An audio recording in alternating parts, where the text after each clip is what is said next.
And we are here with Jean Frankel now from Ideas for Action. She is the president of Ideas for Action, LLC, from Florida. And she was a very, very spectacular keynote speaker today at OrgPro. Welcome and thank you for such a great speech. Thanks, Heidi.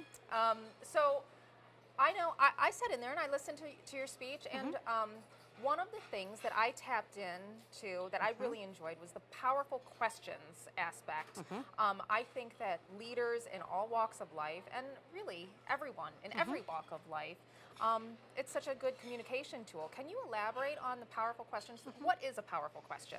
So a powerful question is something that makes you think a different way, creates a new idea, generates some thought that you hadn't had, and I think really taps the power of a group. And that's the most important thing.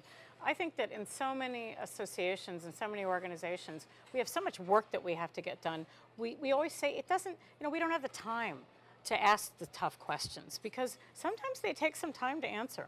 But actually, part of the powerful questions piece is based on the idea that I have said for a number of years that the most underrated leadership skill is facilitation. Facilitation is all about asking questions and making sure that people have a good understanding of what's been said and that what's been said has been valued and that it's thought about in a different way. And so, asking powerful questions is a traditional facilitation skill, and I think that leaders in associations can benefit tremendously from it. Why do you think people don't ask the questions? Is everyone in too much of a hurry? Or? Yeah, I think so. I mean, we've got board agendas that are timed to the minute. And there's not enough time to breathe sometimes. Although there's time to look at a lot of data, we have to do the data. Part of it is how we view our roles as leaders, I think. And the fact is that I believe one of the most important things leaders can do is, encourage new ideas and new perspectives, some of the themes at this conference, and to make meaning out of what's out there, to help people understand. And sometimes asking powerful questions is about getting new information, but sometimes it's about helping people understand in a greater way, the information that's already out there.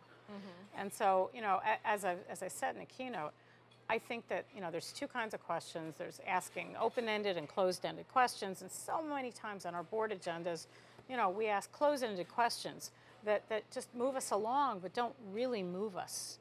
And they don't really give us a sense of what's important or what matters or what could happen. And as I said in the keynote, I think that sometimes it's the questions that we are most afraid to ask that can be most powerful. Yeah. What would happen if this happened? What would happen if that happened? What would happen if, if our greatest dream or our worst nightmare happened? And what would our response be, and what should we do? So, I think it's really a headline, around powerful questions that it helps an association and association leaders bring out the best in each other as individuals and understand each other and understand more about what's really going on. And that's what makes it powerful. Yeah.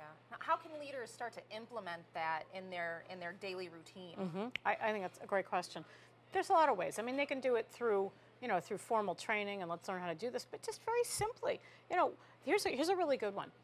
As a leader, if you are going to say something declaratively, we need to do this, stop yourself and try to put it in the form of a question. It's kind of like Jeopardy, the game show, but what if we did this?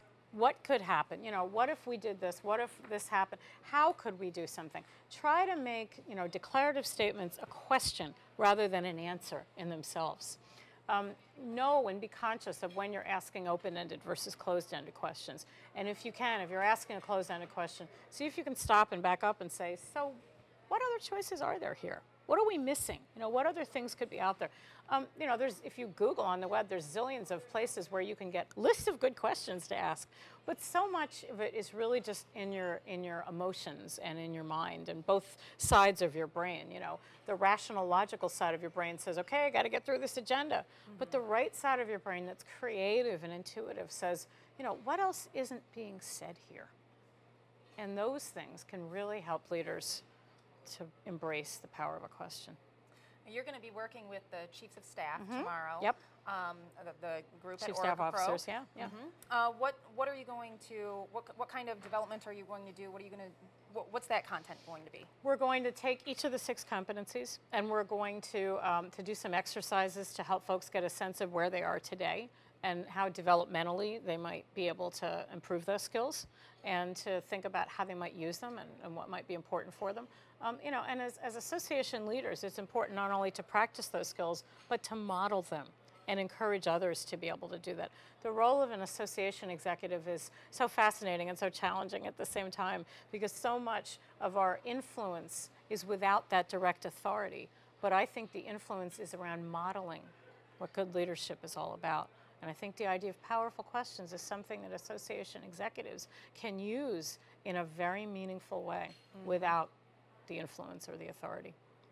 Now, you have a new book coming out. I do, and it's called From Insight to Action, 6 New Ways to Think, Lead, and Achieve.